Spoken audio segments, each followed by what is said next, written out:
What's up, everybody? We gotta shift some stuff out here. We'll see who all ends up getting on. Whew. Kind of an impromptu type thing. At least we'll see. Let's loosen that up.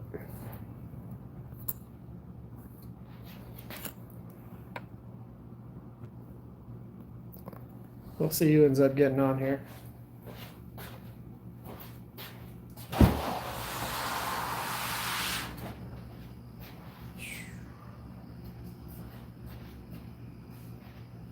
What's up? I can't see you. I can't see who that is just yet. Gotta come back over there. What's up, Craig? How you doing? Shift the old forge outside.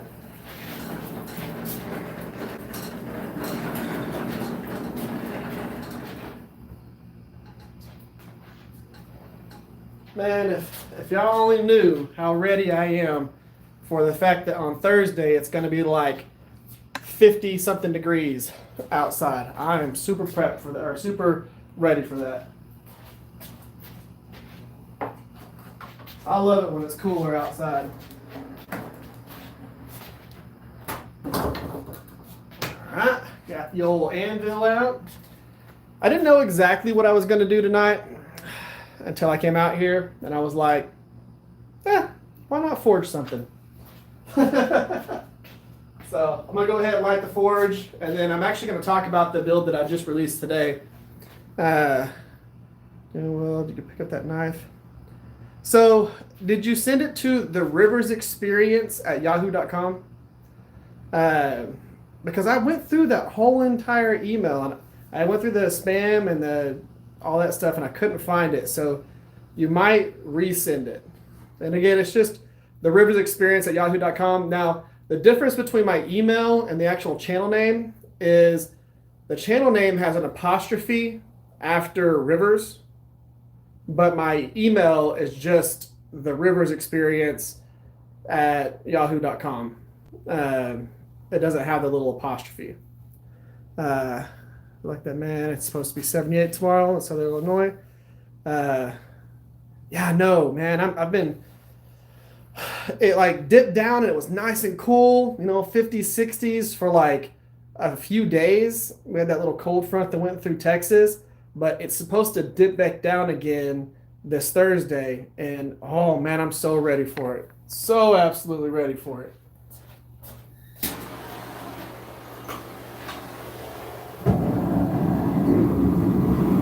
I've got a piece of scrap ADCRV2 that I actually cut off of. I'm going to show y'all a couple of knives real quick. Bring y'all over here.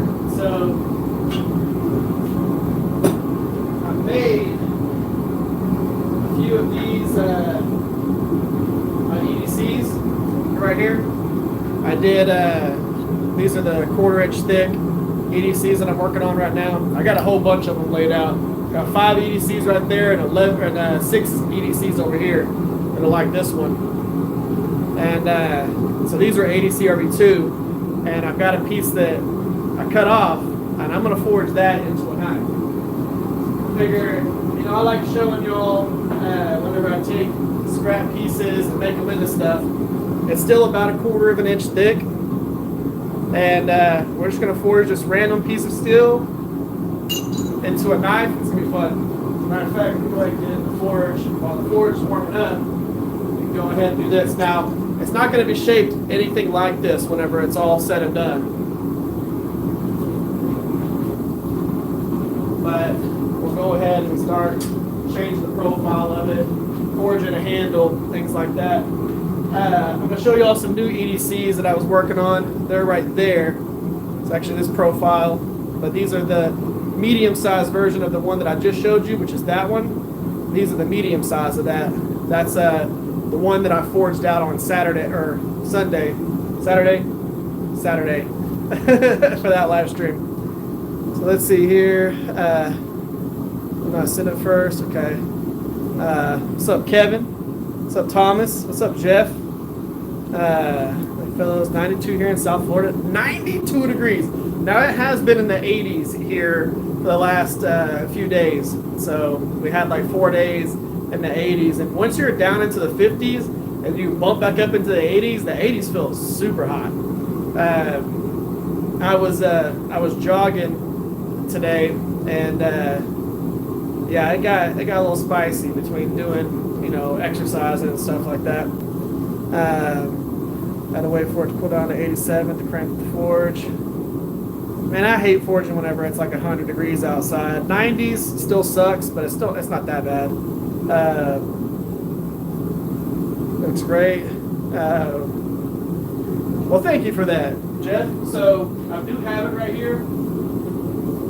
This is the integral bolster X-ray quaking right here. And it turned out even better than I thought it was going to. Like, I really like it. It is super light, and it's super comfortable to hold. But this was the very first one on the internet. So, very first integral bolster quaking that I could find. And then on top of that, very first X-ray, how that Lynn Ray does his X-ray knives. A little bit different twist on it because I did the brass pin in here, but came over, folded it. That's something else right there. I absolutely love this thing. Just said it again. Cool, Craig. Now you can't jog. You'll get comments on your videos of real smack. Yeah, I'm trying to get rid of the old gut. I stopped drinking sodas like a month and a half ago, almost 2 months ago, and stopped going out to eat, fast food, things like that. I make food all the time. It makes it a lot easier when you're full-time, you know, doing this, and to not have to like stop at work and go and get some type of fast food, so you don't have to come all the way back home or whatever. But yeah, been working on it. Played with any copper laminates yet? Yep, I have. And then I've been playing with some Baker Forge stuff lately. So I've forged quite a few copper, like kumai builds, and I actually have a few of them in the house, and I've sold a few of them to customers. But yeah, I like doing kumais. That's actually a really fun one, and probably do another one this year on the channel. But love this. Super happy at how that turned out. Especially for not having much of a reference to be able to figure out what I wanted to do with it. There wasn't any video that I could watch. You know, he shows how to do some of the stuff, but the rest of it was up to me to just figure out how I wanted it. But yeah, that thing right there, super awesome to have. I'm happy that I was able to do it. Now, these right here, these are my medium-sized EDCs that I just got done forging and got them going. Those are going to be super comfortable and all that, but I'm just showing you this while that piece is still heating up. We're going to be forging here in just a minute. But what's up, Steve?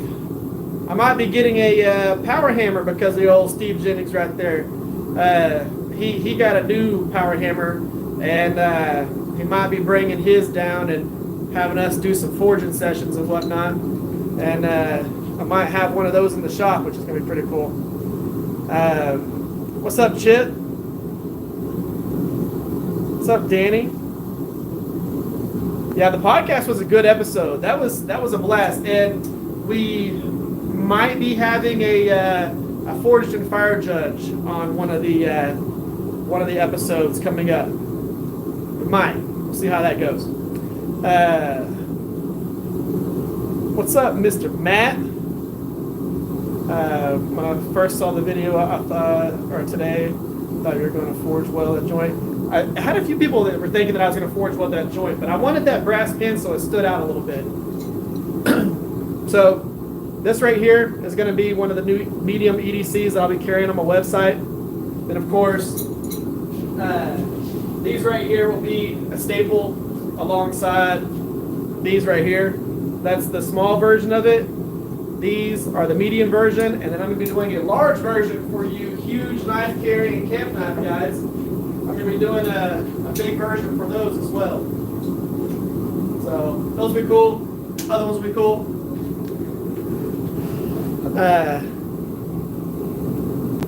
Nice, sweet. Thank you, Danny. Yeah, it's gonna be nice. So I gotta link up with Steve and do that. You know, he sent me a big billet of Damascus that I'm gonna be forging on the channel too, and I'm super excited about doing that. He's been helping out. He's sending me some 52-100 to work with and all that. You know, it's been awesome. Well, thank you, JJ. So I am focusing more this week on the daily vlog stuff. I've got a few things lined up daily vlog wise, so that they'll actually, you know, be a few things to work on and all that. And then I'm going to be skipping next week's Shop Talk Tuesday so that I can focus on getting knives on the website and all that stuff, because I got to make income. The build that we're starting, not this next Tuesday, but the Tuesday after that, is the Arkansas toothpick that's going to be the giveaway knife slash short sword. So let's bring y'all down here and let's forge a little something. I don't know what it's going to look like, but it's going to look like something we're all set and done. Let's see how much steel I can pull out for a handle. Again, we're just starting with this little tooth-looking thing. Bring this down.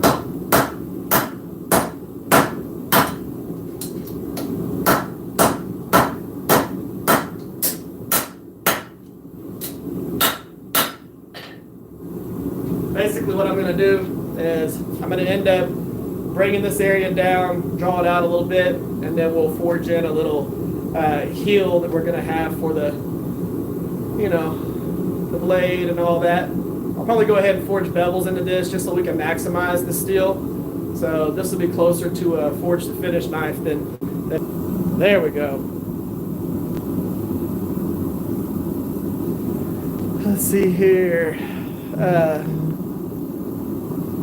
Bevel transition looks badass. I like the crystalline. Yeah, that was my point behind the way that I ground those. I'm gonna see if I get y'all closer to the one. Open this and turn this fan on. But I'm gonna see if I can get y'all closer to the old interwebs, and then maybe we'll have better luck on the old, you know, live stream. Let's try that out. I need to get like an extra thing out here, like a booster or something like that. So I'm gonna move y'all just a little bit. I'm gonna move the anvil just a hair so I can get closer to y'all. This is why I love the fact that it's on wheels. I can literally put it wherever the heck I want. There we go. What's up, Mule Power Forge? Do that. Go ahead and get this back out of the forge. And hammer on this morning. Using the old Fire Creek Forge 5-pound hammer. Makes doing all this stuff super easy. Like super, super easy.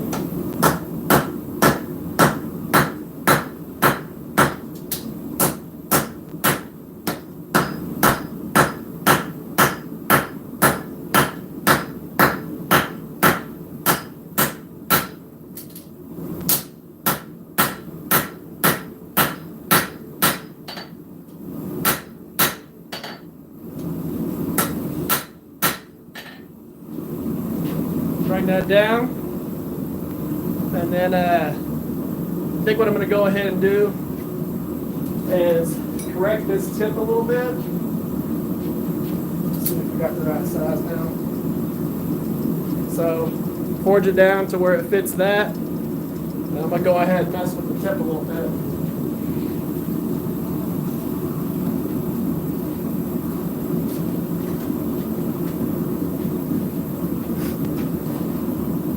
Yeah, I know. Having an actual, you know, a 30-pound or 35-pound little power hammer and all that is going to be nice. And I think that it's going to be a good addition to the shop. So I'm excited about that. Excited about that.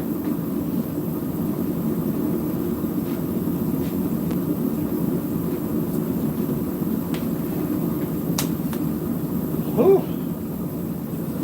So what do y'all got going on today? What are y'all working on?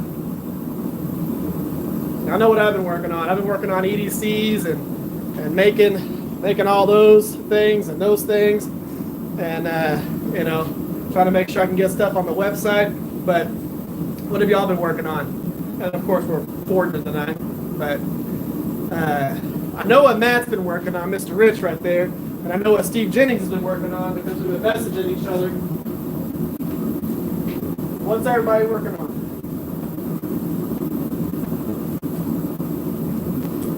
Back out. Let's go ahead and change the profile of this just a little bit. I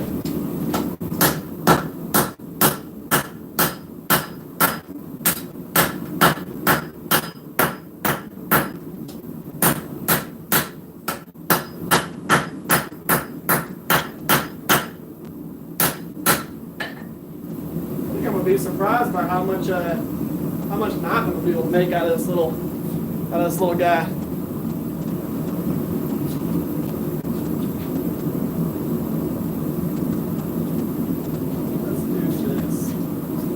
Have a little bit of heat in it. I'm gonna flip it around, and I'm gonna go ahead and on this next one, I'm gonna go ahead and pick out where the tang's gonna be. Which I'm thinking I'm gonna have the tang start about right here, the finger choil start about right here, and we'll forge this out.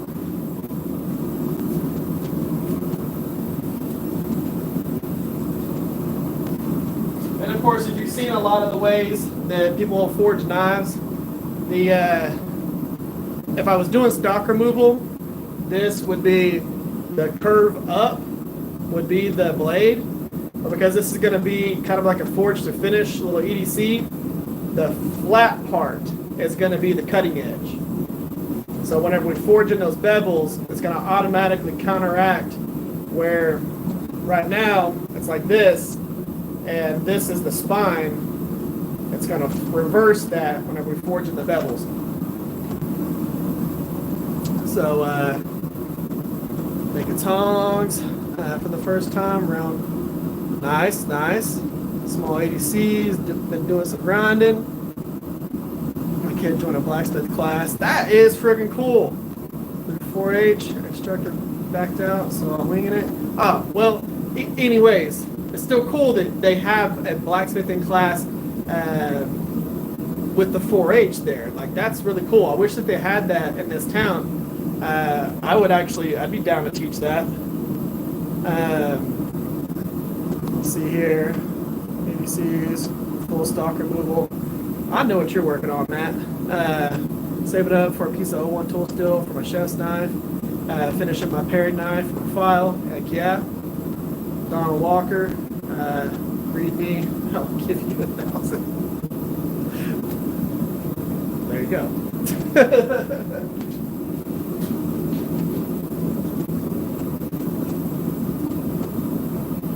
All right. So what we're going to do now is we're going to kind of step this down and create our finger choil and handle area. All I'm doing is coming in and hitting half on, half off blows on this. So coming in, hitting right there where that flat spot is, splitting this little notch in half with the hammer. And what that's going to do is it's going to do two things. It's going to pinch this section right here. It's going to pinch that, and it's going to shift this heel down. So as we do that, the part that's hanging off the anvil is going to scoot that way, and this is going to squeeze and come out. And again, you'll be surprised by how much of a knife we get out of just this piece of steel right here. I think I started off, I've already squished this down and gained about an inch in length. So we started off with about a 3.5 inch piece of steel. So it's 3.5 inches when we started off, and you'll see by the end of this how long of a knife we have. So go from 3.5 inches to wherever it's going to be after we get done forging this.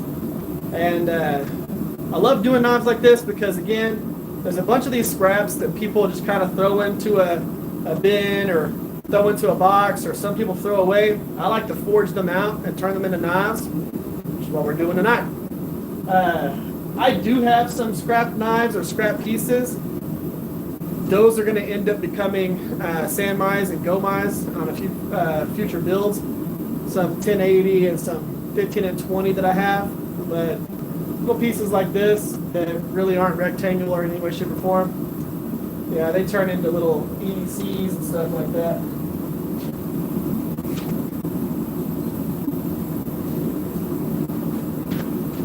I should get back up here in a couple of seconds.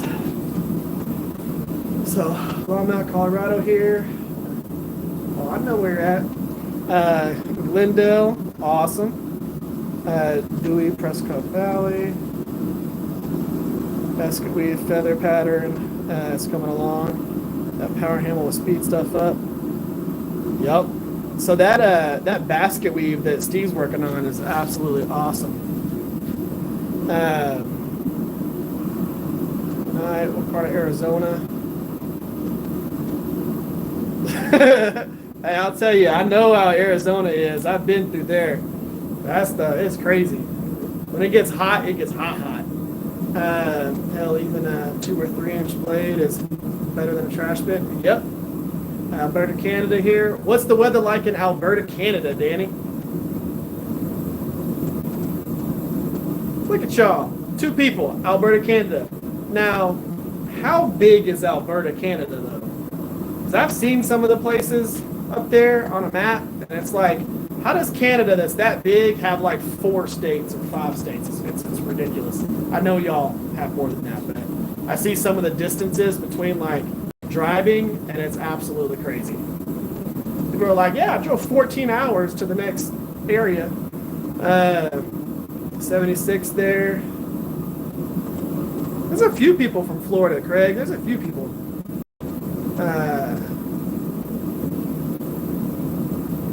Alberta, snow. Dude, Alberta, I've seen a lot of videos of people driving through Canada, and it's crazy. All right, let's bring this down some more.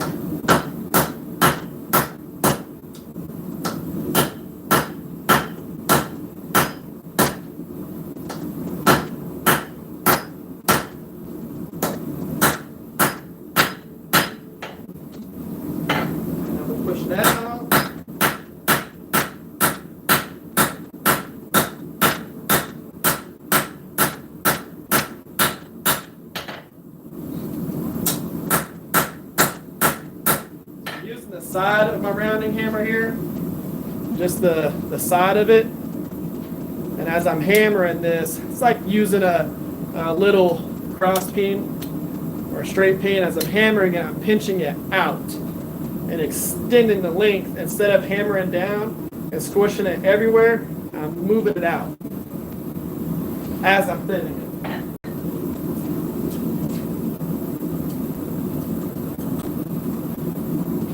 Keeps it from having to switch to a different hammer. And you'll see sometimes whenever I'm forging and I'm flattening and I'm stretching, I'll be hitting, and I'm hitting with this section of the hammer, or I'll be hitting with this section of the hammer, not the flat. And sometimes I'll be hitting again with the sides of this. So you can use the same hammer to do a lot of techniques that you're using other hammers for, and just do this, like be able to control where your hammer hits on the side of it, and then flatten, and then side of it, and then flatten. and you can actually go ahead and draw your material out. What's up, Dope Rabbit Forging? Wow, Costa Rica. What's the weather like in Costa Rica right now? Turkish twist is freaking awesome too. Turkish twist is real cool. I can't wait to be able to do a few of those. Cannot wait. Alright. Stretch her out some more.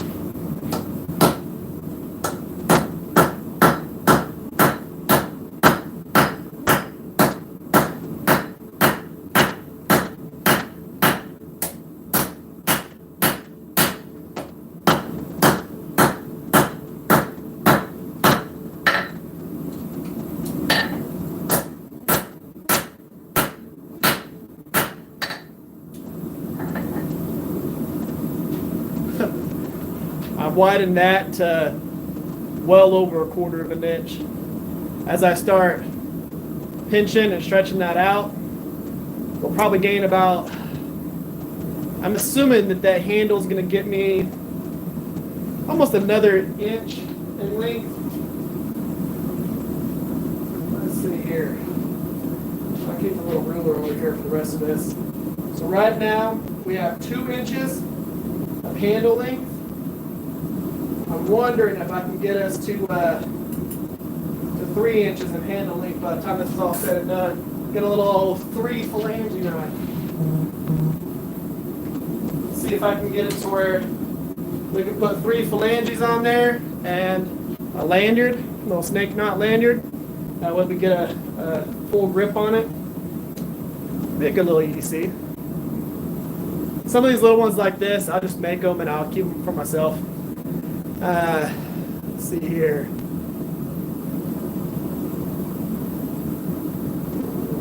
What is wet with Wetaskiwin? Wetaskiwin? Wetaskiwin? I don't know how to pronounce that, but that's a place. I'm assuming from in Alberta. Yeah. Have a couple of commissions to do, but after that, I want to try some 3-finger ADCs. Has anyone ever tried to make something like that? Yeah. So when it comes to the ones that, so I'll show you. So I got small, medium, large EDCs that I've been working on. Of course, this is what we would consider the small EDC. So 3 comfortable fingers on there, and then this is going to have a lanyard hole with a lanyard on it. So basically a 3-finger EDC. This is the medium size. That's all the phalanges on there. And then I'm going to have one that's going to be a larger size for people who want to have as a camp knife. But the whole point of these profiles is to keep it simple and sleek. That way it's just an extension of your body and it doesn't feel like you have some crazy thing happening or a whole bunch of crazy bevels and all that stuff. It's simple.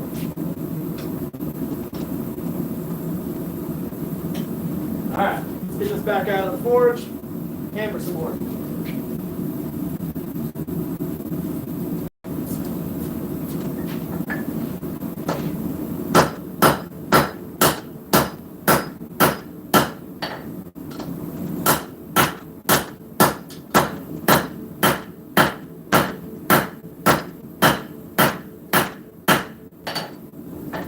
Okay, so what I'm going to do next is you're going to see this magically grow. I'm going to forge a little bit more on it. Well, it's still warm, but we're going to go cross piece.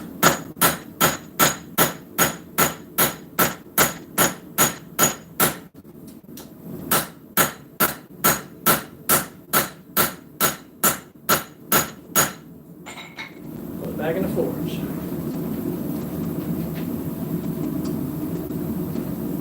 So what I'm going to try and do is I'm going to try and stretch out, like I said a minute ago, I'm going to try and get, I was at 2 inches of handle tang. I'm going to try and get it to 3 inches, and just a rough estimate, 3-finger knife is about 3 inches. For the handle, 4-finger knife is about 4.5 inches for most people.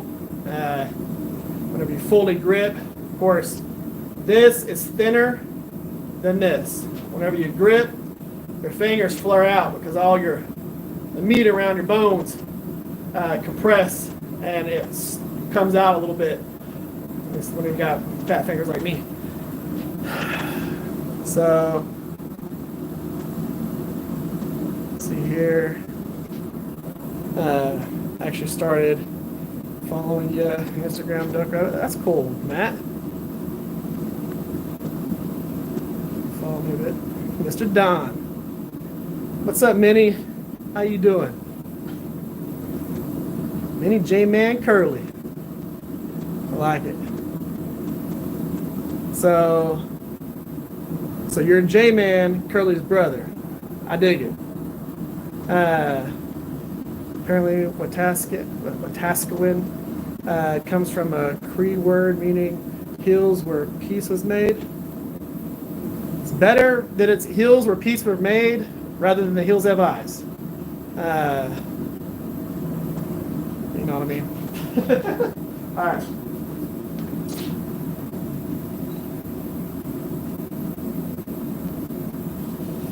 Let's get some more out of this handle.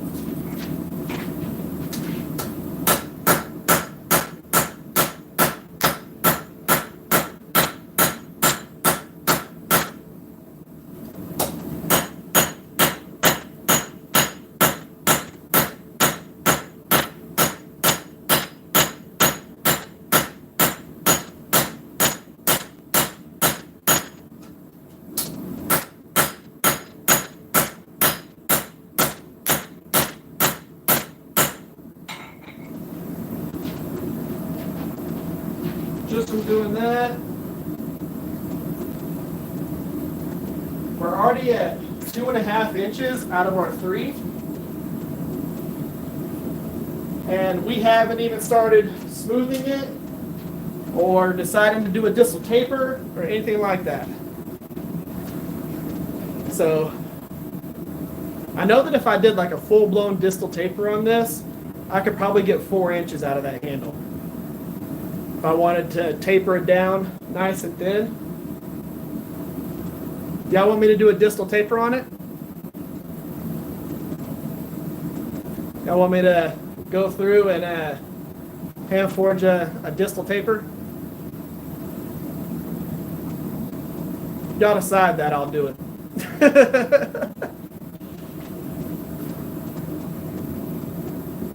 So we got one, hell yeah.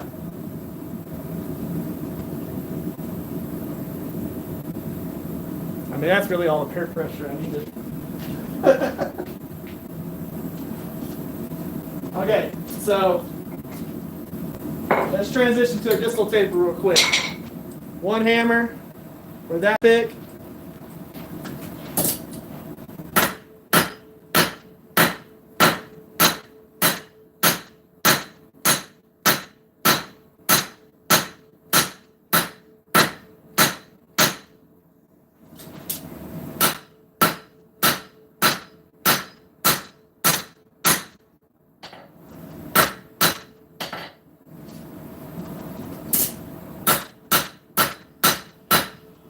Get yourselves an anvil with a good rebound. Beep. Of course, we're going to refine it.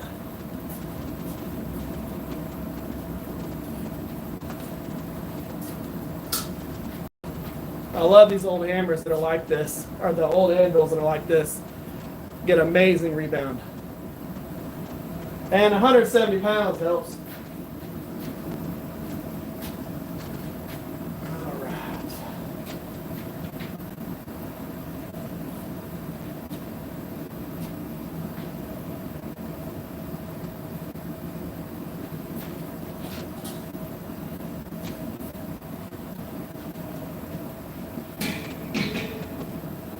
And swapping out this propane tank here in just a little bit.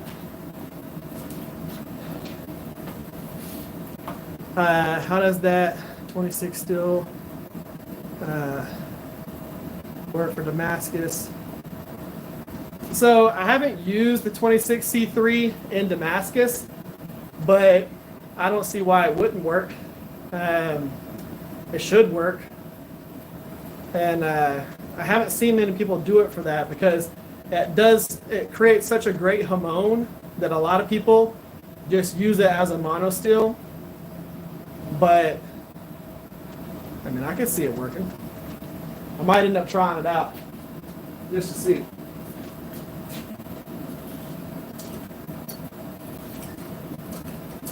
So on this, let's refine this profile just a hair.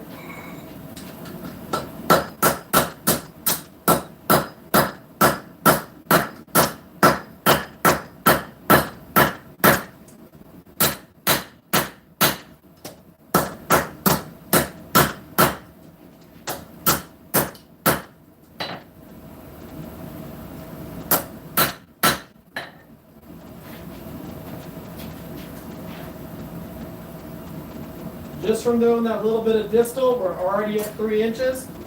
So what I'm going to end up doing is I'm going to come in now and I'm going to put, I'm going to basically come in here, forge in, create kind of like a little wraparound for your pinky. And we're going to come in here and press a lot of this in and squeeze it out. And then of course, we're still pretty thick here. So at the end, once I forge this out, distal it some more, and then come in and flatten this area, it'll give us our last bit of length on there.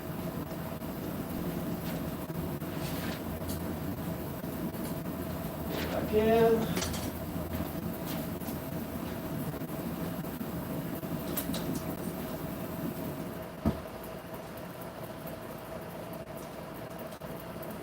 And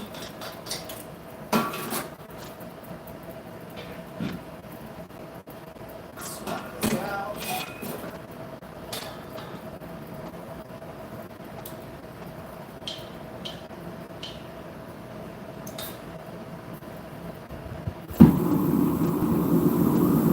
There we go.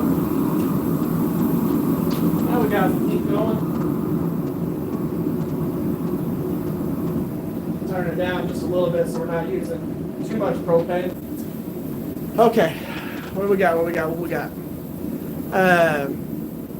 3 pounds pretty good on mine, but I'm not sure exactly what is, because whenever I try to test the ball bearing, it goes careening across the room. Cool, let me try sand mine and put it on the outside. That'd be pretty cool. Like do like that way you have the sand mine wave and then a hamon wave. I'd be interested to see how that goes.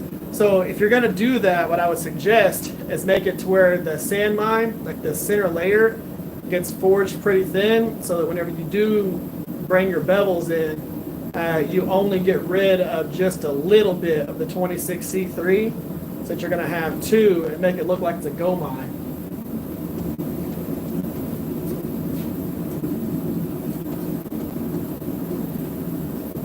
All right, switch hammers, the old straight peen.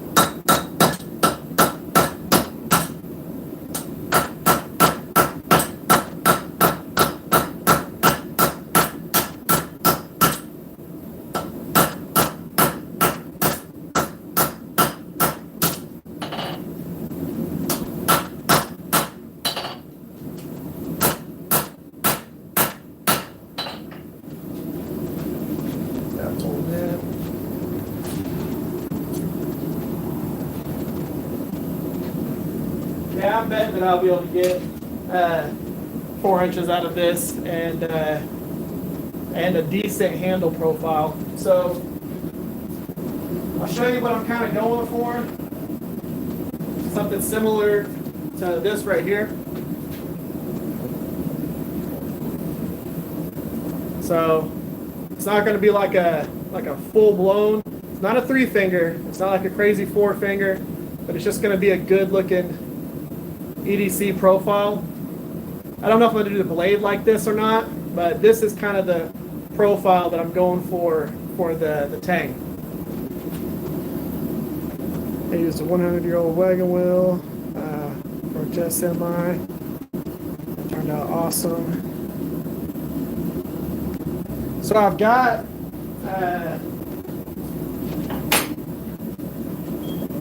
you're talking about wrought iron, right? So I've got a piece of wagon wheel right here. Look at how much like striations there are inside here. Look at all of those. That's what wrought iron looks like whenever you shear it. But yeah, I've got a chunk of that. That's going to end up going into sand mine setup. So whenever you did that, did you forge it by hand? Did you use a press, power hammer? What did you do to have good success using wrought iron to do that?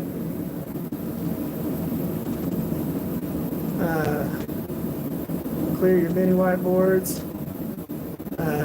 Hold your knife up against it for trust.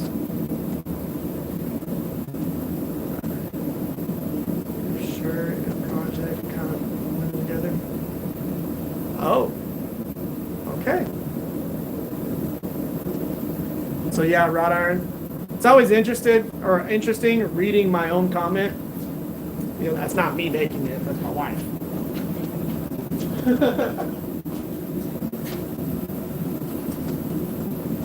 She loves it whenever I do this and I point at stuff like this right here. It's super hot. I'm this far away from it whenever I'm pointing. That way I don't burn myself.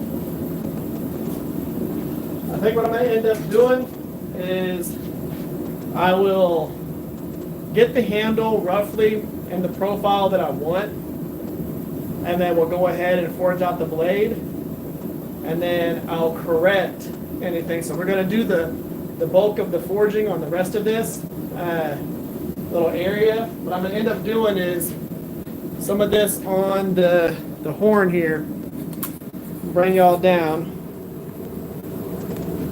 here.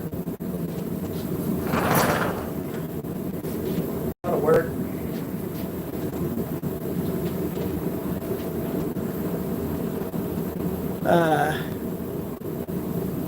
It's gonna work fine. Hello, hello. What's up? It's Rad 44. What's up? Best life. Sorry to late join. Or no, you're good. We still got plenty of time out here. How does 8670 move under the hammer? 8670 moves amazingly under the hammer. That's great forging steel. A lot of people like to do stock removal with it. Even Pops will tell you to do stock removal. But it does great. We're going to go ahead, switch view. I'm on the end of the horn here.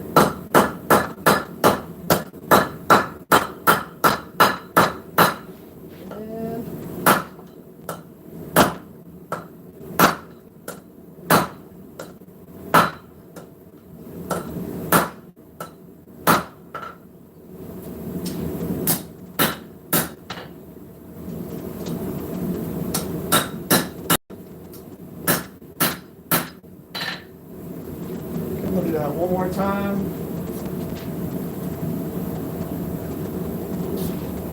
What you'll see that I'm going to end up doing is I'm going to forge kind of a little bit of a hook on here, and then I'm going to come in and I'm going to hammer, and what we're going to end up doing is fattening that end of the handle. We're going to flare it out, and it will end up working its way into the handle, but you'll see how I'm going to do that here in a minute.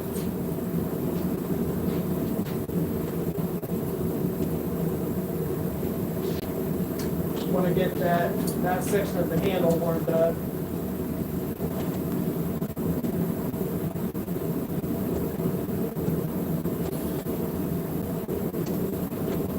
All right.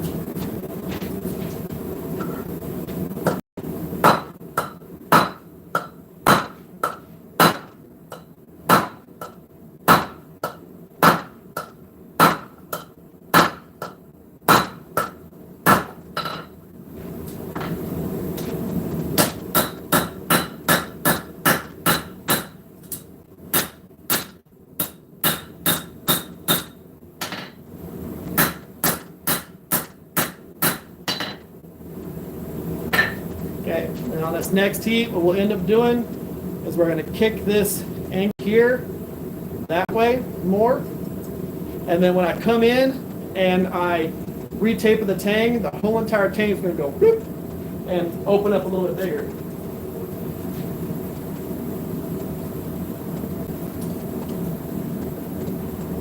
Y'all are going to see me do this, and y'all are going to go, what now? There. This. So basically what I'm going to do is I'm going to take the tip of that blade, I'll put it right here on the side of the anvil. And we're going to use the different tongs, hold it from the side, and we're going to come in, we're going to go boop, and it's going to shove that in. You can do it here if you want to, but there's actually there's not a separation in this anvil, but this is a plate that's forge welded onto the anvil, and I don't like hammering anything into where something connects to a thing.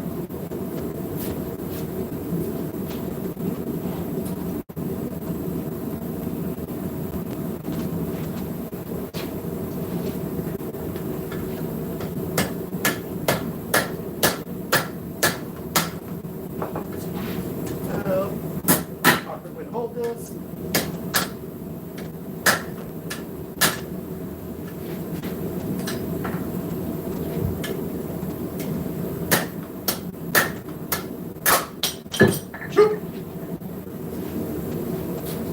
No matter what you do, that's an awkward way to hold something.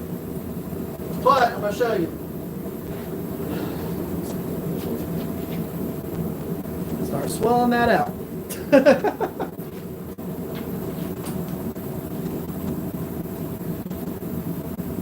There's other ways you can do it, but since I haven't really forged anything on the blade, it's pretty simple to do that. You could also have a hardy tool or something like that and use it. Have you worked with Sheffield steel from Pops? I have not. I've not worked with that yet. I've done 2 chef cut chef's knives. Just stock removal, but they treated a forged grate, turned out awesome. I'll try that out. I haven't tried that yet.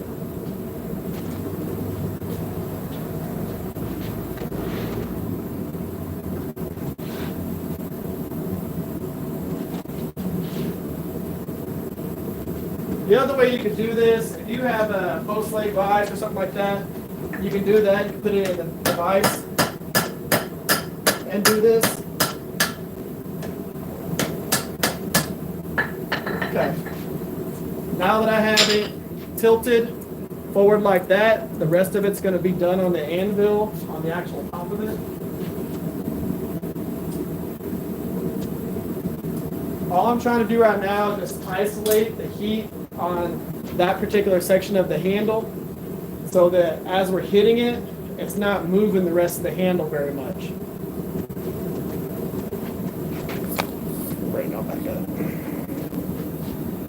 That way you're not listening to me talking to my chest. So let's see here. Pretty good now. We're going to switch back to the other tongs.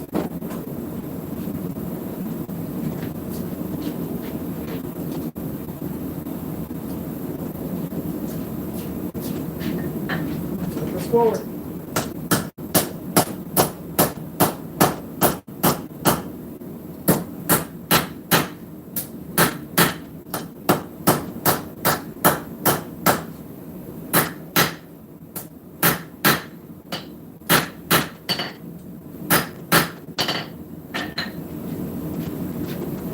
Now we have our hook that goes around a pinky. That's forging it in.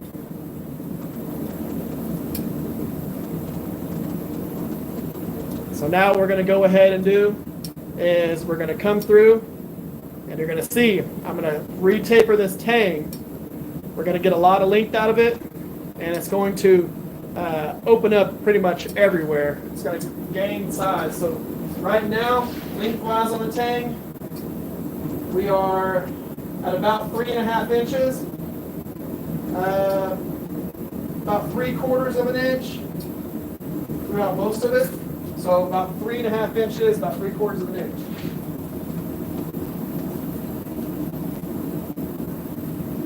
We're going to see how much that grows just from doing the distal moving forward.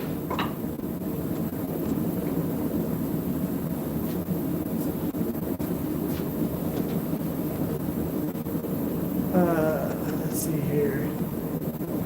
Chef's cut is insanely abrasive resistant, though I recommend doing as much hand sanding as possible before heat treat. That's a good point.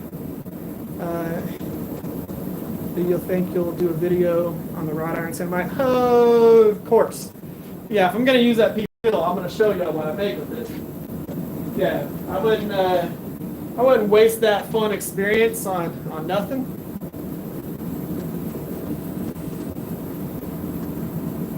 All right, get this warmed back up. I'm not going to distal this 100% right now. I'm just going to, smooth everything out, modify it a little bit. I'll do the rest of that after I forge in the blade profile and bevels.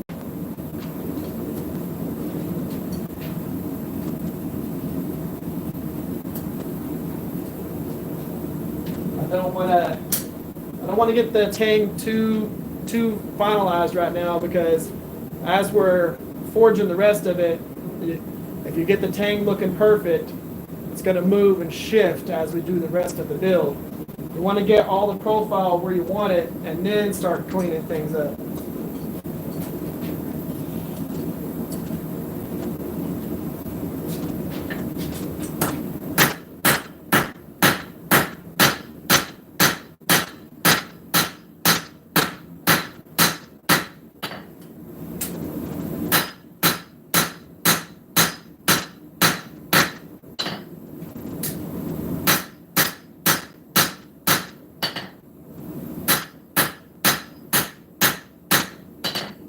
Remember, whenever you're watching me do this, the steel's hotter than it looks on the screen. You can see some of the heat here. If I turn the lights off, it'd still be glowing. So we were able to flare everything out just by forging in a distal. We are now at 1 inch in thickness and about 4 inches in overall length. So what I'm going to end up doing now is I'm just going to come in with the hammer and I'm just going to flatten this area a little bit, kind of get that profile roughly where I want it, and then we'll mess with the blade and go from there. And again, we're still really thick right here in the center. This blade's not going to be 1/4 inch thick when it's all said and done. So that handle's going to grow a little bit more whenever I flatten that out some. I'm going for about 3/16 of an inch thick at the widest point on this. I think that's fine for EDC this size. I'm a big fan of thicker knives, and 3/16 of an inch is not thin. 1/8 of an inch is thin, but I've got camp knives that are 1/8 of an inch thick. So if you add it in the Cerakoting, it's even thicker than that. A lot of those camp knives are Cerakoted. Let's see here. Jeremiah Coakley. Is that a no temper steel? I would temper pretty much any steel, even if you only temper it at the lowest temperature that you could temper it at. Tempered at 400 degrees for 2 hours. Which again, Lance, that might not be what you need to temper it at. Remember with the steels, you're tempering based on what hardness you got out of the quench and what hardness you're trying to achieve after the temper. So if you quench something at 68 HRC, you're going to temper it to be able to bring it down to, let's say you want to get to 62. You need to temper it to go from 68 to 62. So you might have to temper it at 500 degrees. But let's say you only got 65 HRC and you wanted to go down to 62. Well, in that case, you might only need 350 degrees versus 500 to go from 68 down to 62. So just think about what you're trying to achieve. You need to have the right heat for the temper to be able to bring it down from whatever hardness it's at to the hardness you're trying to achieve after the temper. A lot of recipes for stuff like that for almost every steel.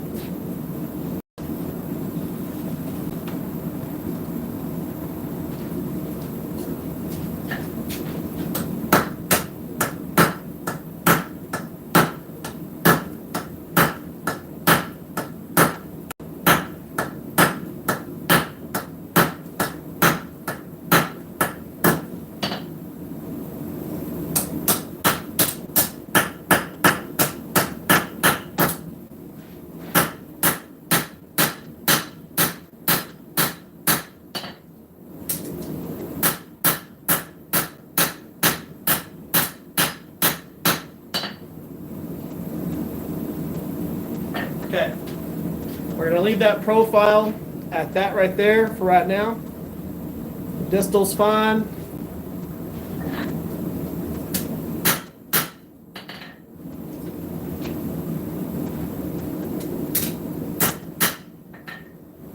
Now the distal's fine. So now I'm going to go ahead and start messing with the blade. Here's the funny thing. And of course, you know, I got bladesmiths here, so you're going to understand this as I start doing it. But you see how far that tip is dropped right there. Whenever I come in here, and what I'm going to do is I'm going to show y'all something. So I'm just going to go straight into forging in the bevels. I'm going to leave the spine like it is right there. So that thickness, that 1/4 inch. So what we're going to end up doing is we're going to forge in these bevels, and it's going to curve that tip whoop, all the way up.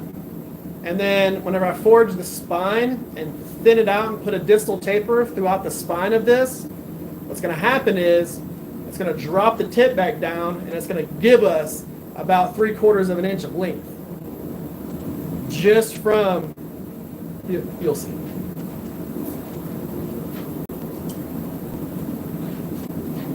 We might end up with about a 6 to 7 inch knife out of this. What's up? You can drink it. Are you asking if I need a drink? Yes. My kids are all on this kick where they can say, "Oh, you drink out of this? Oh, I can have your germs." And they can drink out of it because I drink it. So, very trick. I don't know how hard it was. I finished with size 65 HRC file. Wouldn't even touch it at all. Yeah. So, at that point, if you were trying to achieve like a 63, that's whenever I would do something, you know, like the 400 degrees. You'd be fine. What's up? How you doing? Ola, back at you.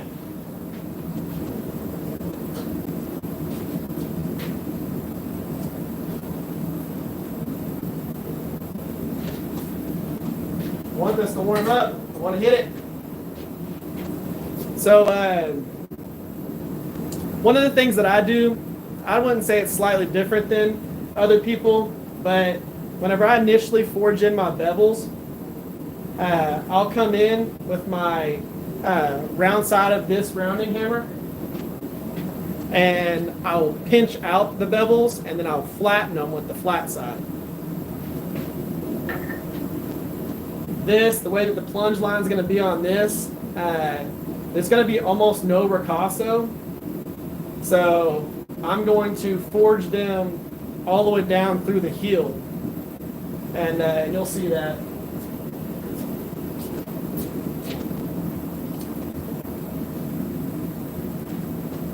Just trying to make sure it's nice and warm. Okay. So I'm going to come in right at that heel.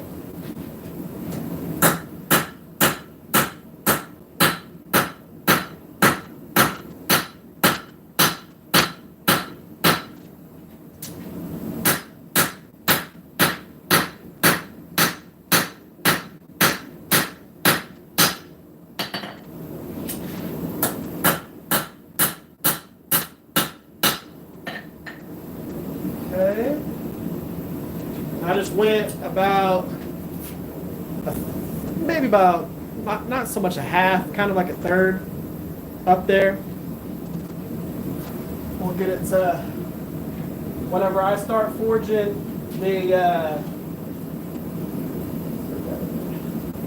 whenever I start forging higher up on it, that's when it's going to start shifting out.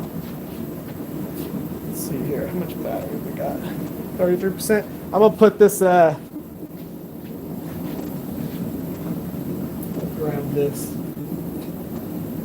Got my power bank over here. Go ahead and throw that on here just to make sure we don't have to worry about battery power.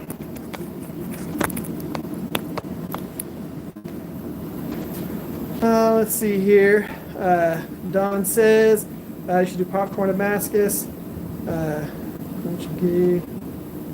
and then make a corn cob resin handle. I've seen a few corn cob resin handles. They're actually pretty cool. Really shape technique. Thank you, Lance. Also, geese probably too thick. Quenching. Different size bearings. Never said it would work, but it would smell amazing. I would say it would. You know, I quench a lot of things in peanut oil because it don't stink.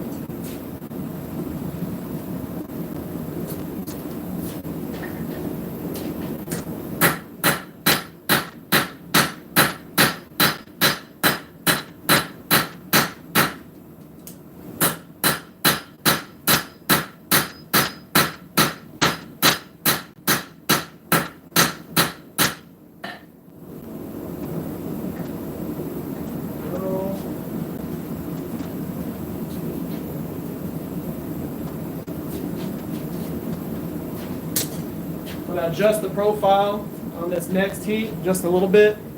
Adjust that, and then we've already got it to where it's starting to sweep up. So I'm going to adjust the profile just a hair, just to make sure that whenever we forge that spine, it does what I want it to do.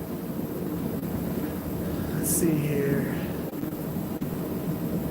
So popcorn Damascus. So is that what they call ball bearing Damascus? Because I've seen Elijah over at Fire Creek Forge. He does a lot of ball bearing Damascus builds, and I didn't know that was a thing. That it was called popcorn. It is Fire Creek Forge. Yeah, see, we think alike. We know what's going on.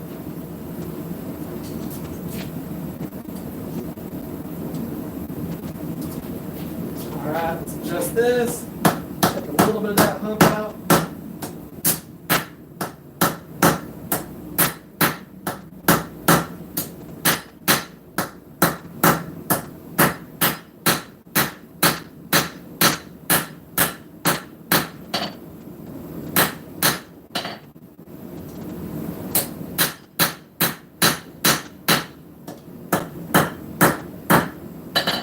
Okay, on this next heat, refine the tip a little bit. See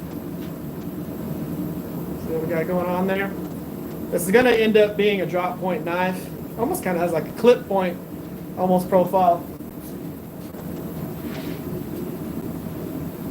But I'm going to get the I'm going to get the tip so we have a nice point on it, and then I'm going to end up taking it and forging in the bevels just a little bit more, and then we'll go ahead and thin the spine out, and it will go ahead and drop that point down till we have a nice drop point on it.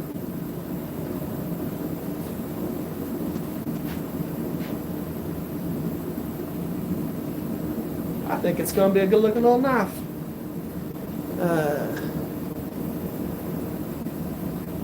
It works in a canister, but I prefer to add other stuff to add a pattern. Try some fossil mixed in. Yep. I thought about doing, when I get that power hammer from you, Steve, I'll be doing a lot more different things, because once I get that, all I'll have left is the press. And I like the power hammer design that you have, because it doesn't require me to re-pour my foundation, which is plenty thick. The whole entire shop area right here is all 8-inch thick. So it's plenty thick in this area. The only area that's slightly thinner is the pad that goes outside of the shop.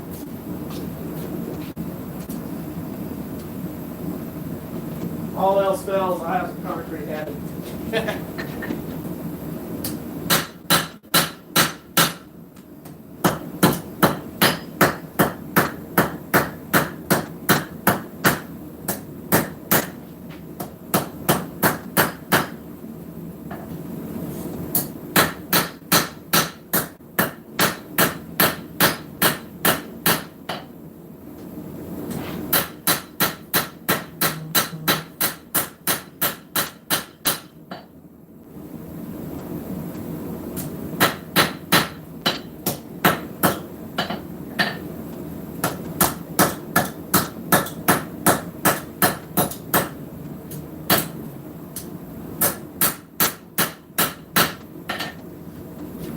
So we got a nice little profile there.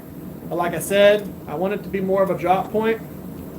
So as we forge in that thickness down just a hair, we'll bring that tip down just a little bit more.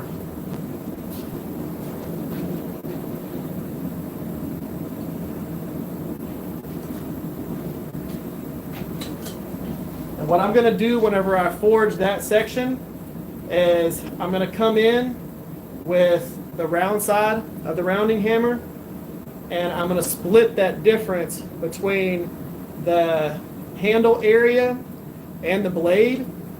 And what you're going to end up seeing is it's going to end up arcing that whole spine like this, because I'm going to spread that material between the upper part, or basically the spine, all the way down, and it's going to arc the whole entire thing. That big bare spot on the back wall looks like great placement. Yeah, I've got this spot. I've got a huge area over here. Now, I haven't told anybody about this, but I think I've told Matt Rich, that's about it. So I'm going to end up freeing up a lot of room inside this shop. For one, the whole entire grinding table and all that stuff is going to end up going away. Where I have the forge right now, this whole 8-foot by 14-foot pad right here, I'm going to be closing that in, and I'm going to close it in, and I'm going to make a grinding room. So I'm going to end up doing a bay door on the same wall that has the door to enter here. I'm going to do a roll-up door next to that. It's like a 6-foot wide roll-up door. So I'll still be able to open, that side of the shop, but it will be towards the facing towards my house. And then I'm going to have all my grinders and everything in there, and I'm going to make this doorway slightly smaller and make it to where I can close it off. It just, as I transition into a full-time knife maker, having the whole outside area is fine. But I'm just going to make that whole entire room grinder friendly, so that I can go ahead and just have dust collection, all of that stuff. All right, like I said, You see the profile of it right now, okay? See our profile? Watch this.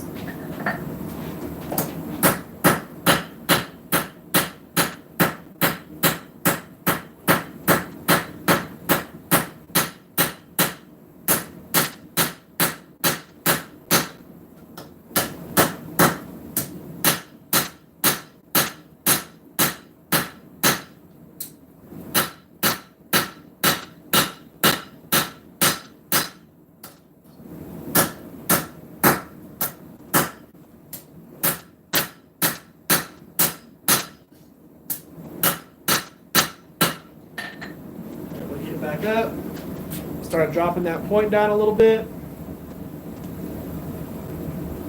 Still got plenty of meat right there. And go a little bit more than that.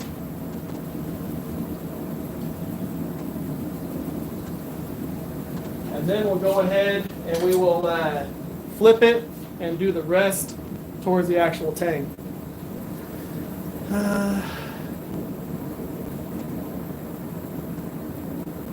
As a professional, do I burn myself more or cut myself? I would say I burn myself a lot more just from forge scale popping off and hitting me. I've got pop off and hit me in the back of the neck, or you get burns like that right there from forge scale popping off and hitting you on your thumbs and things like that. Plus I have like singed hair everywhere from the forge. Do you have 220 wired in your shop? I don't right now, but I will. I will have 220 in here pretty soon, actually. And we'll be good there. Now, of course, I do still have, if you can even see it, big old scar on this ankle right here from that hatchet right there. So yeah, well, here, I'll show y'all.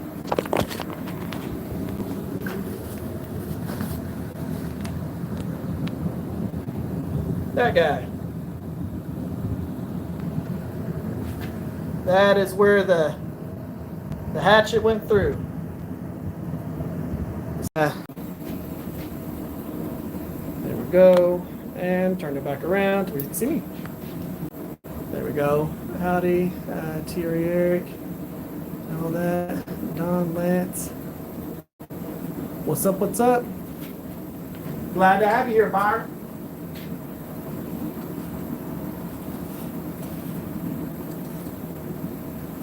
All right, bring this profile up a little bit more.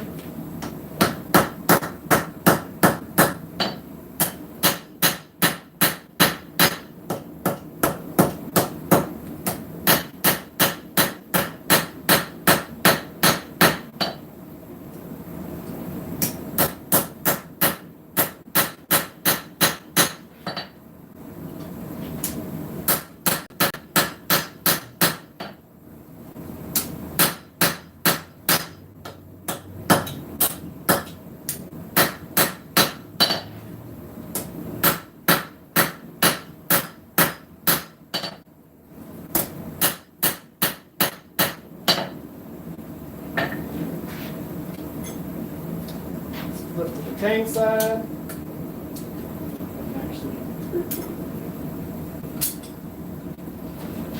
So now we'll go ahead and finish forging the tang thickness, which you can see is a little bit wider right here, right there. I'll start forging that down, and that'll give us the rest of our arc in the spine. There's not going to be a ton of it, but there'll be a little bit of it.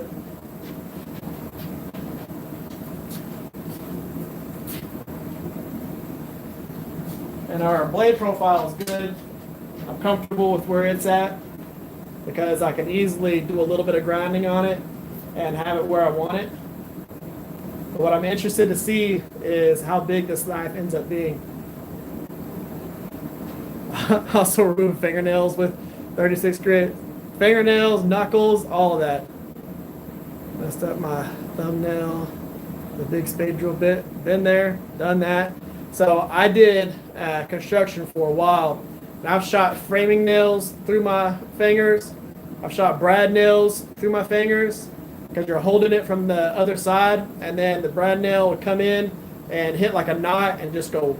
You think you're safe over here, and then it goes boop, and it just punches through your nail. Or same thing with a framing nailer. You're going through and you're toenailing things or whatever, and you're going in here, but the nail goes boop, straight out the side and punches through a finger. I've also ran this finger right here in through a table saw blade, and it was enough that it, broke the table saw.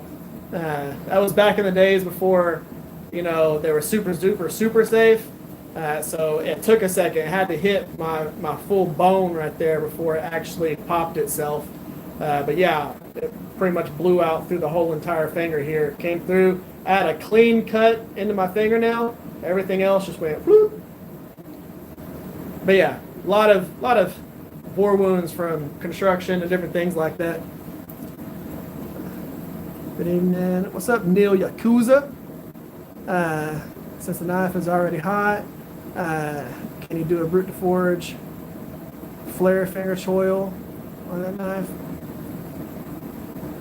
So whenever you say flare to finger choil, do you mean in the front or towards the back? Like in the front, directly behind the ricasso, or at the back, where your pinky goes? So index finger or pinky? Have you not lost a finger? I don't know. I've been very lucky. I've cut them with box cutters. I've got, I've got those hands that have literally scars all over them. You can see all of those in between my fingers, all kinds of stuff, man. Yeah, my hands have been messed up.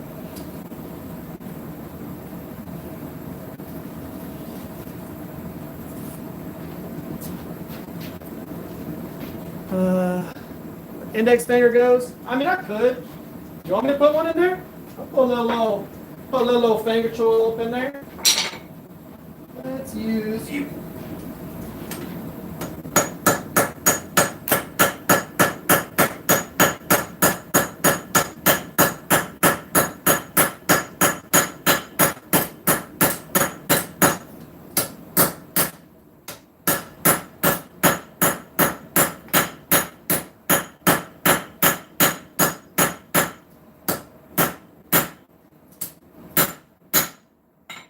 Get back up.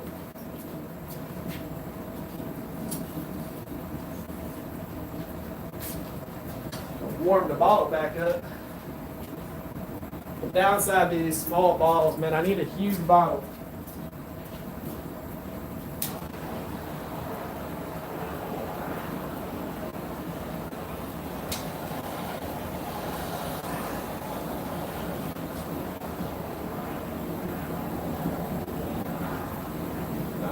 Bit.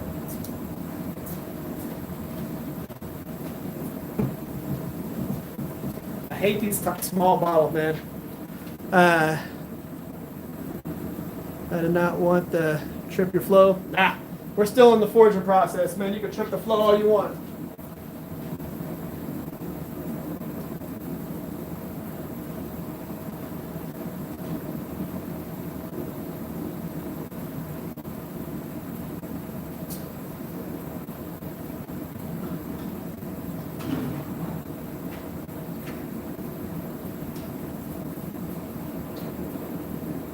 Yeah, I mean, we're still in the process that we can do pretty much anything.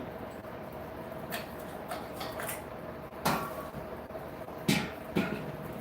just gonna go ahead and put the other bottle back on. It's not freezing up.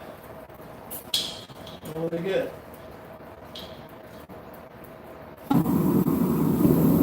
Okay. Keep me from having to sit there and warm the bottle. Just got to work.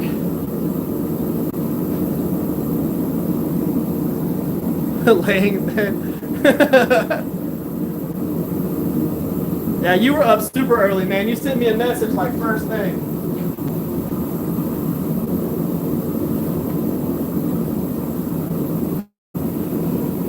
All right. Let's get that finger choil, a little more finger choil.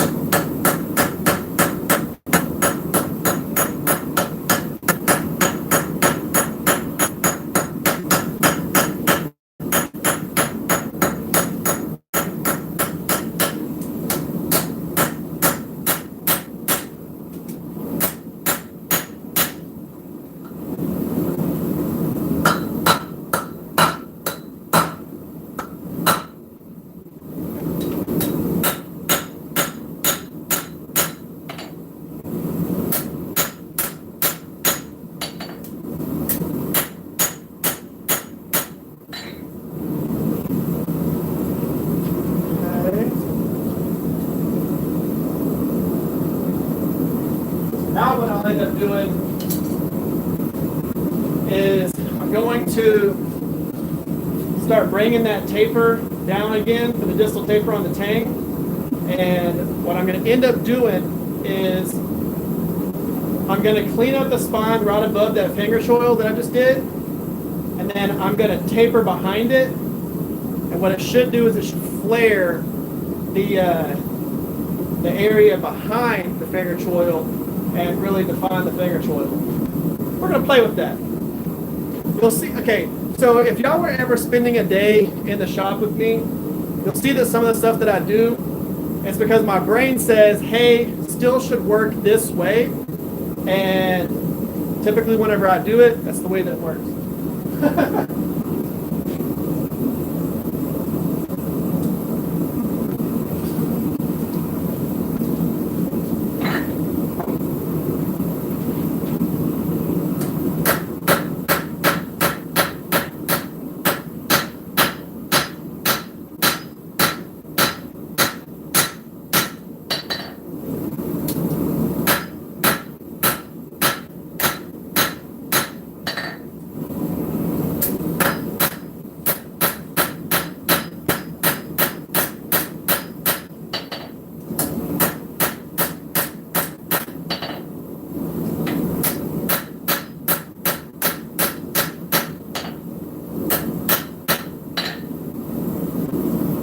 Work it in a little bit better. As you can see, this little area here, what I'm going to end up doing is I'm going to come in and I'm going to forge this little flat, this little almost 90-degree whatever curve right here. I'm going to round that a little bit more, and then we're going to forge it flat again.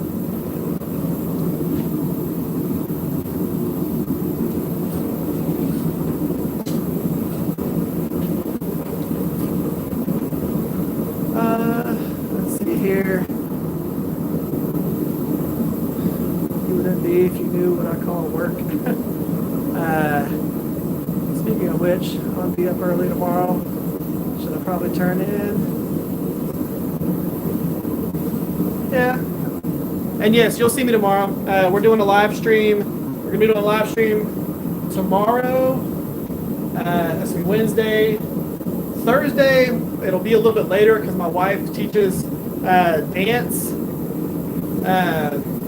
So it'll be closer to like 7:45 when we do the live stream on Thursday. And then, yeah, Friday, Saturday. I'm planning on doing live streams. The only nights that the only days that I take off of filming is Sunday. I don't take off work. I still end up working. I just don't film anything.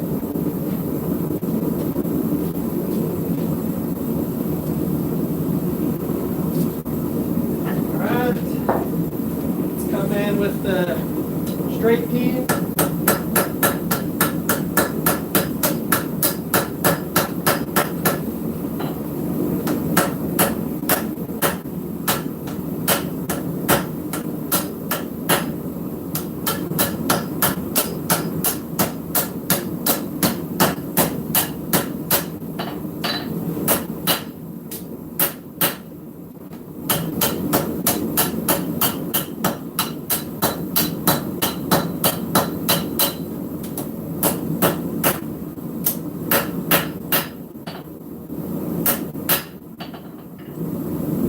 Okay, we'll do that again.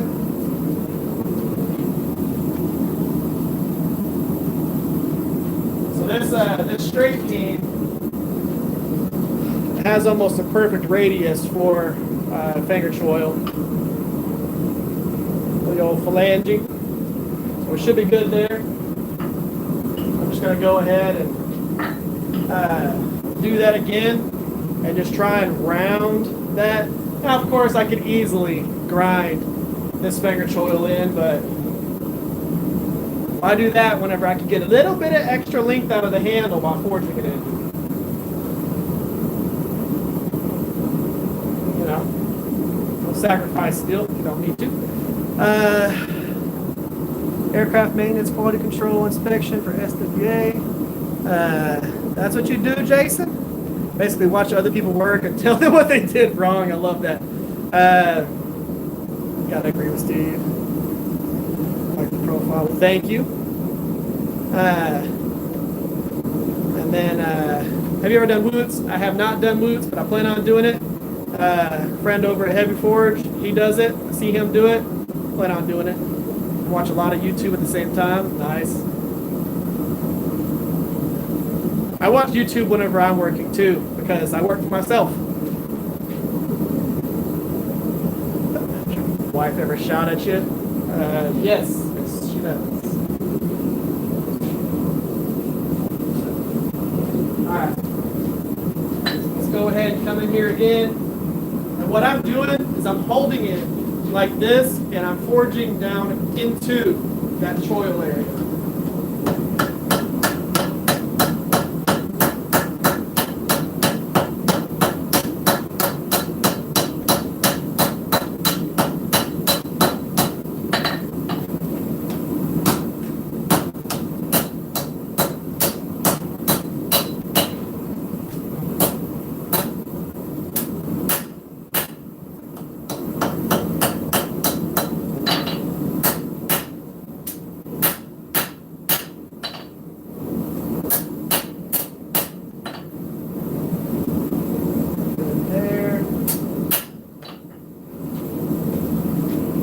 All we're trying to do is just round it off. This area I'll end up grinding just a little bit, but we were able to get a little bit extra length. Let's see. So inside that hand area will end up being about 3.5 inches. So let's see how much distal I can get out of this.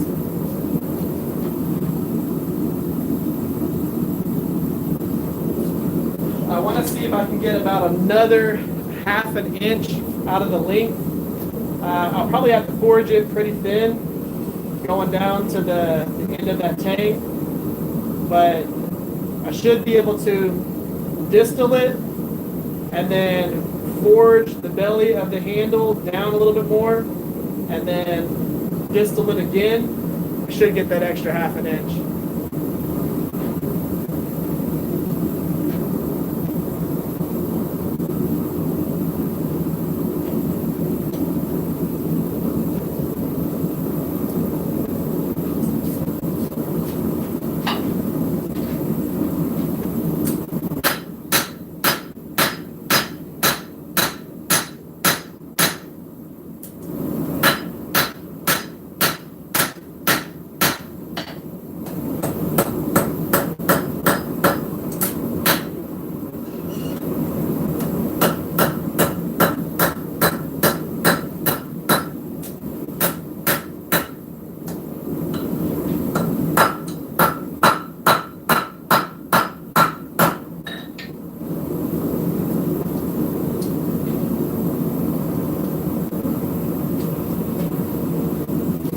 Yeah, we're going to get an extra 1/2 inch out of that.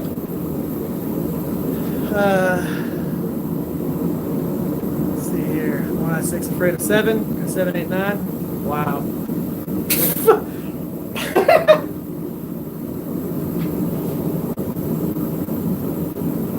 He is a registered 6 offender.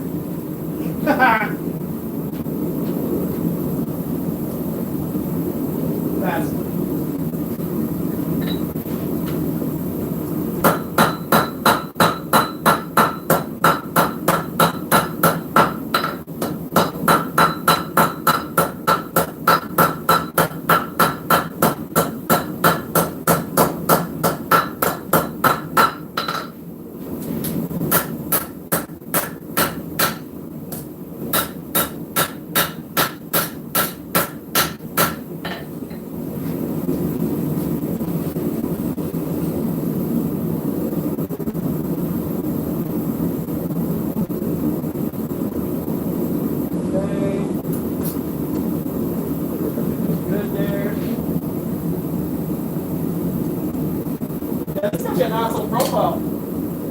I'm happy that you told me to doing the whole finger choil thing, because I think what I'm going to end up doing is a nice little swell on the belly of it, and then have the little hook around for the pinky. Yeah, I think this is going to look good. And yes, I'll be repeating that joke, Mr. Don.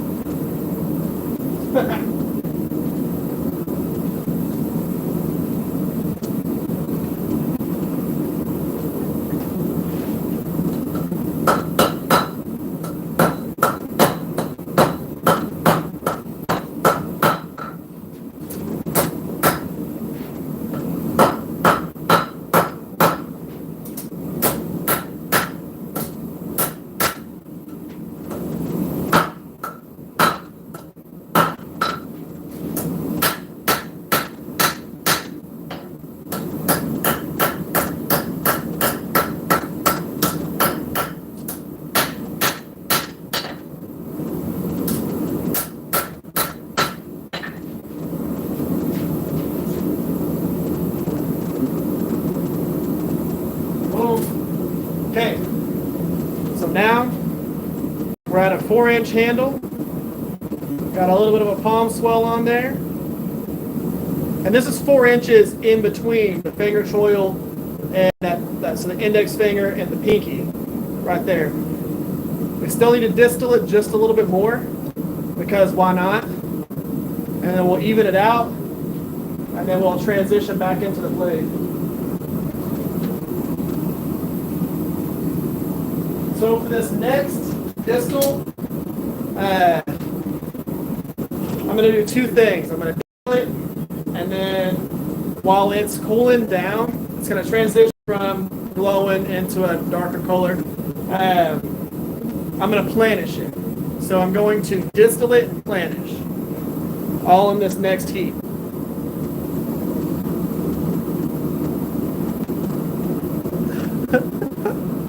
Wife asked if I seen the dog bowl. Hook me badass. I said I never knew he did. Thank you, Mr. Elijah. How you doing?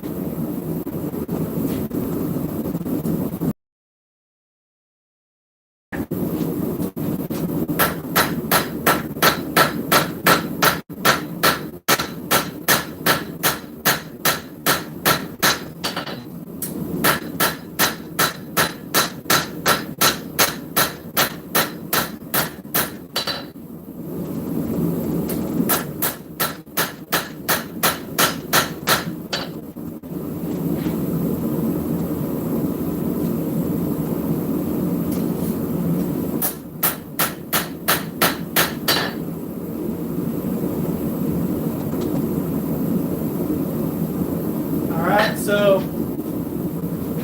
our distal is looking good. Our profile for our handle is looking good. I'll probably end up pushing the bottom corner of this over just a hair. Like that right there.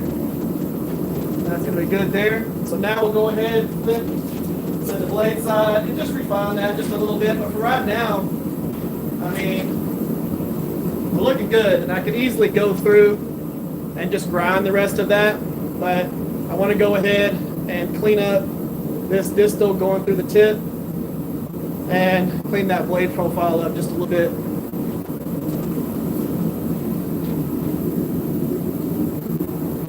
And then we'll be good to go. We will have successfully forged a little old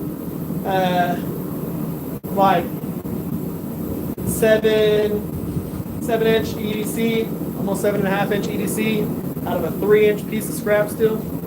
A 3-inch piece of ADC RV2 scrap steel. My dad's favorite joke right now is when you see geese flying in a V formation, why is one side longer than the other? Because there's more geese on that side. That's a good dad joke. I love that. What do you call a single computer? A Dell. Man, where is Chip at? He's got the dad jokes, man. Chip from our podcast, he's got the dad jokes.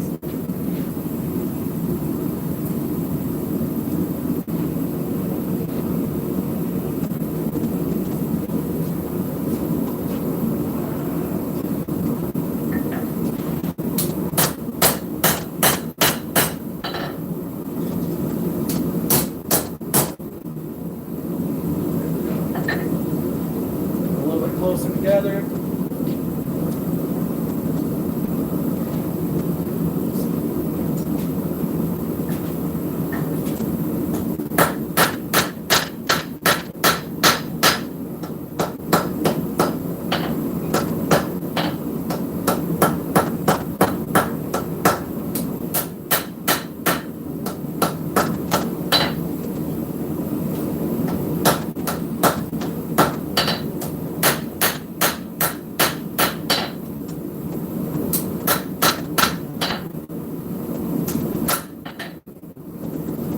Almost there.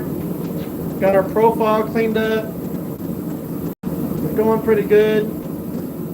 The light's messing with this, but our edge is actually centered in there. And then you see right up here, we need to straighten that a little bit, but I still want to distal it just a hair more. But we're looking good. Distaling from the tang, which is in between the tongs here, all the way up through the tip. So we want it to be able to flare up and then flare back in.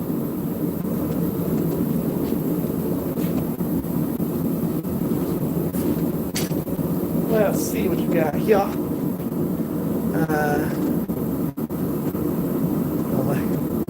What is your favorite material to work with? Hired a guy to help with honeydew list. Come back later. He only had projects 1, 3, 5, 7, 9 ton. Turns out he only does odd jobs. I like that. And my favorite still to work with, I do a lot of 5160, but I really do like ADCRV2. Like ADCRV2, 1080, 1084. I just work with a lot of 5160 because I have a lot of 5160.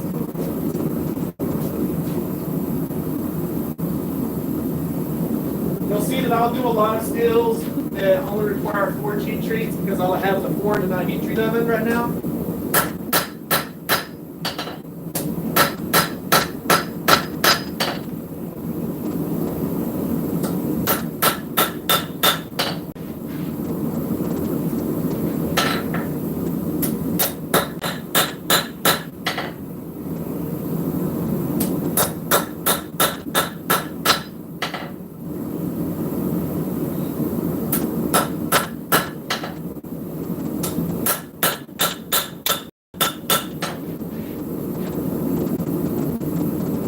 Edge is centered. Our distal's looking good.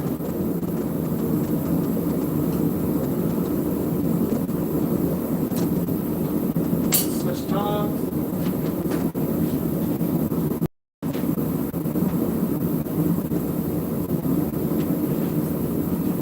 Okay.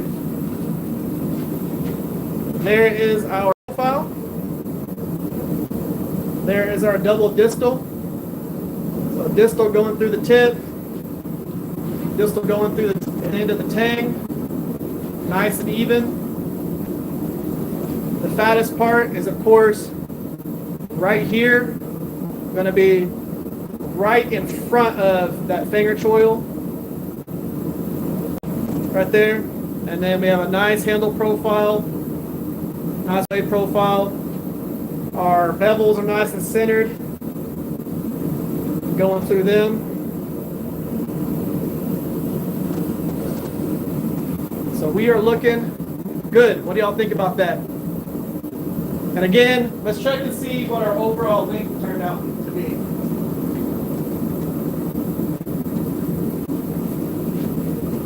So overall length, all right. 8 inches. Y'all can see that. It's almost like y'all can't even see any of this, but anyways, maybe I can get it from this side. So overall length is 8 inches from a 3-inch piece of scrap cutoff, ADC RB2, 8-inch knife, double distal tapered. It's amazing what distal tapers will do to extend your steel. And then going ahead and forging in your bevels, all your profile. There's no way on earth that I could have ground out an 8-inch knife out of 3 inches of steel. Not at all. So we went from me thinking I was going to do a 3-finger EDC to a distal tapered, wonderful little guy right here. Let's see what y'all are saying over here. It's TRE meets SNL. 80s SNL, not the current one. True. I do like working with ADC RB2.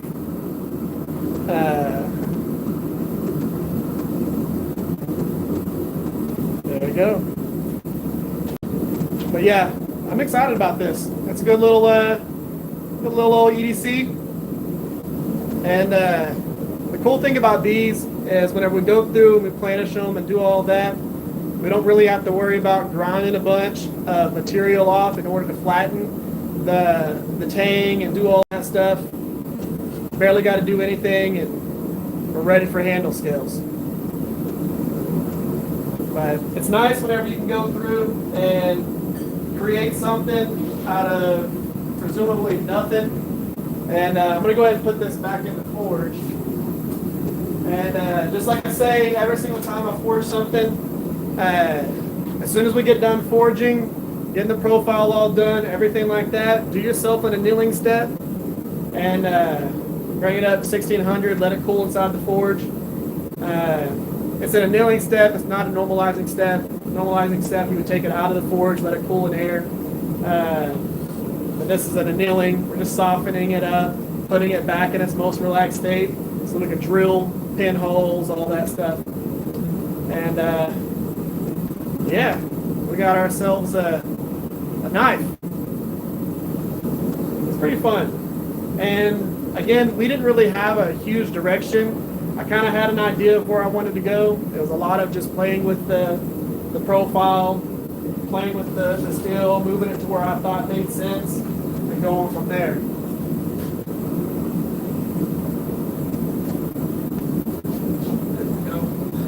Push it further back. So, let's see here. We were here doing dad jokes and Eric forged a knife. I'm cool with that. The best part, again, about doing these live streams like this is having y'all talk and participate in this. You know, again, typically whenever I'm out here in the shop, I'm out here by myself and I'm just listening to music or doing whatever. This is awesome. This is fun to be able to come out here and do this. And we've been able to forge a bunch of different profiles. You know, whenever I did the EDC, the medium-sized EDC that's on the wall right there, we did that EDC, the first one of those on the live stream. The small one, the small EDC, we did that on live stream, the first one of those.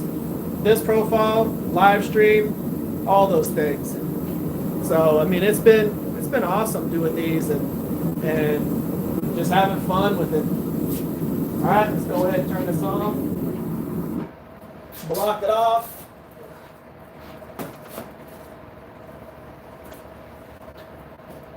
And I'll end up pulling that in here in just a little bit, but yeah, I mean, we were able to knock a little knife out.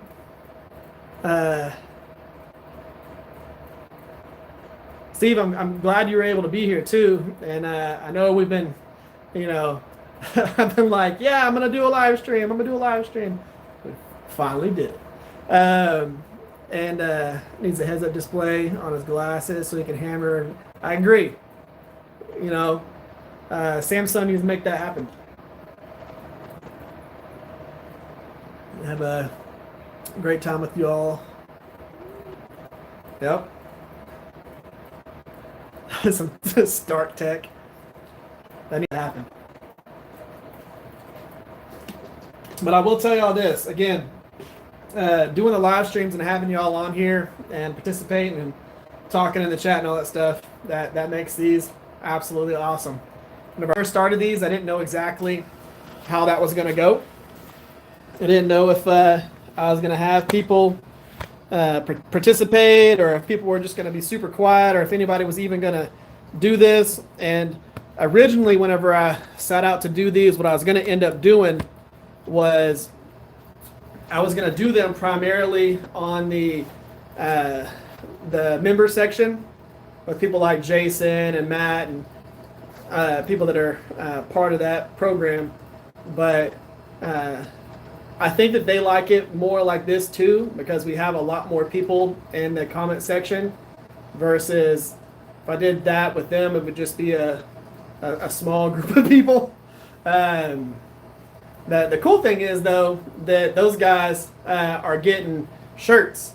So my wife designed them, and I've got member shirts that are going to be going to them, which are pretty cool. And y'all, of course, don't have to spend any money. I'm just shipping them to y'all. But it's fun, guys. We got ourselves a knife. We forged it out, and whenever I first came out here, I didn't exactly know what I was going to do. I knew that I was either going to forge something or we were going to grind something, and I'm happy that we decided to forge. It was a good time. But guys, unless y'all have any questions for me, I think we'll call it here. Do y'all have any questions for me? There's only like 9 of y'all left. 10 of y'all. So, yeah, I think I'm going to call it there. So y'all got a video today. We're going to be going roughly around the same time. It's between 7 and 7:30 Central Time. So Texas time, Central Time. I'll be going live between 7 and 7:30. And we'll be going from there. And then on Thursday, it'll be a little bit later. It'll be about 7:45, so that I can get my wife done with her dance class that she teaches. But I think we're going to call it there. Guys, thank you all for participating in this and having fun in the chat section. That was absolutely awesome. Hey, and if you haven't watched it yet, Jason, I think you're going to like it. I think you're going to like it a lot. So tell me what you think whenever you get done watching it. It's a good video. Thank you all for coming. So I'm happy that y'all are appreciative that I was here, but thank you all for being part of this. And yeah, I'll see y'all tomorrow. Y'all have a good night. Stay safe out there. All right. See y'all.